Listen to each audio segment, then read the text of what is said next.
Ekonomi dan Bisnis Prodi S1 Akuntansi. Pada video kali ini saya akan membahas bab 9 dan bab 10, yaitu tentang manajemen pemasaran dan manajemen sumber daya manusia. Yang pertama itu kita memasuki bab 9 dulu, yaitu tentang manajemen pemasaran. Manajemen pemasaran adalah proses yang dilakukan perusahaan untuk menganalisis pasar, terus menyusun strategi dan melakukan kegiatan pemasaran sehingga mengendalikan dan mengevaluasi hasilnya. Tujuan utamanya itu untuk pertukaran yang saling menguntungkan antara perusahaan dan konsumen, sehingga perusahaan itu dapat memperoleh laba sedangkan konsumen itu mendapatkan produk yang dia puas lah gitu pokoknya. Terus kemudian itu ada fungsi manajemen pemasaran, ada 5, yaitu ada analisis pasar, segmentasi pasar, penentuan posisi sasaran, terus ada penentuan produk, dan kelima itu ada perencanaan pemasaran. Nah, selanjutnya itu ada ruang lingkup. Ruang lingkup ini mencakup semua kegiatan pemasaran seperti adanya produksi, terus adanya penjualan, terus promosi dan pelayanan konsumen. Ruang lingkup ini juga bisa membantu perusahaan untuk setiap kegiatan itu bisa berjalan secara efektif. Nah, kemudian itu ada konsep pemasaran, yaitu menekankan bahwa kepuasan konsumen ini merupakan kunci keberhasilan perusahaan, sehingga perusahaan itu harus memenuhi kebutuhan konsumen agar produk yang ditawarkan itu sesuai dengan harapan konsumen.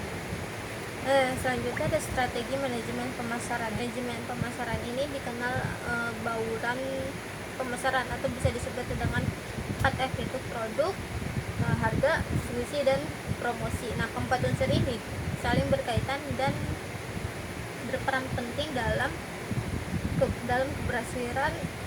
keberhasilan pemasaran suatu produk.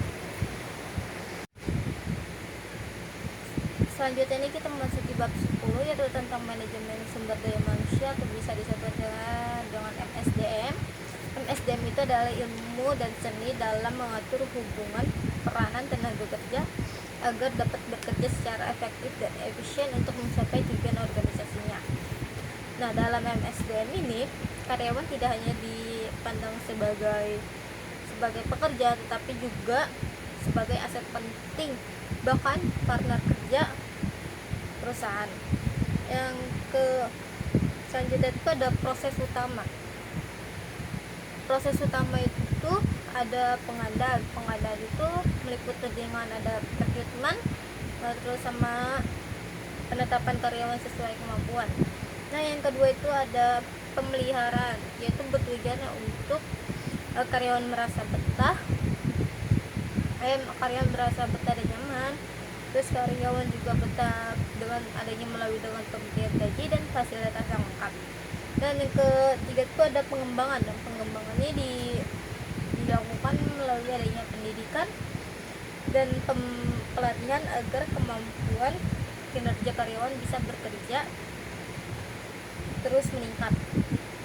Sebagai kesimpulannya, manajemen pemasaran dan manajemen sumber daya manusia ini memiliki peran yang saling berkaitan.